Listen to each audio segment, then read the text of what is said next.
외교 문제와 관련해서 저는 철저하게 이어달리기라고 생각을 하거든요. 그러니까 왜냐하면 전임 정부가 아무리 문제가 있다 하더라도 외교적으로 합의를 맺은 걸 대통령이 바뀌었다 그래서 깰 수가 없어요.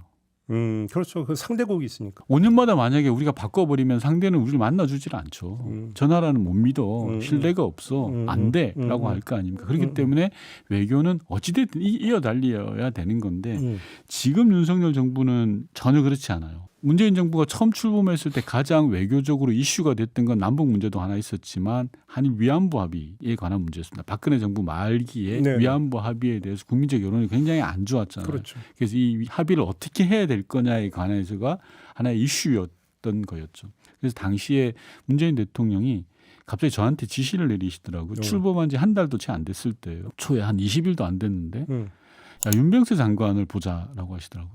박근혜 정부 때 그 장관. 장관이죠. 예. 왜 그러십니까?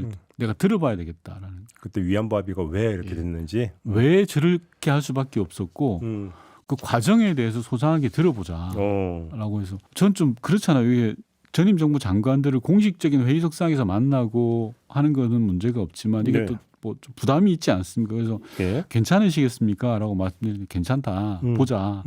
라고 하시더라고요. 저는 이게 현 정부와의 차이라고 생각해요. 윤석열 대통령이 대통령으로 되셨다면 현존하고 있는 외교 안보적 이슈들에 대해서 많은 사람의 이야기를 들어야 됩니다. 들으려면 전임 정부에서 외교와 안보를 담당했던 수장들을 불러서 들었다면 지금의 한일 강제동원과 관련된 합의 그리고 미국과의 외교, 북한 문제들에 대해서 좀 다른 결과가 있었을 것 같아요. 윤병세 장관 불러서 무슨 얘기를 나눴던 겁니까? 당시에 윤병세 장관한테 대통령께서 말씀하셨던 건 별다른 뜻 없다. 한일 위안부 합의 과정에서 있었던 이야기를 소상하게 이야기해줘라. 내가 그걸 참고해야 된다. 대통령으로서.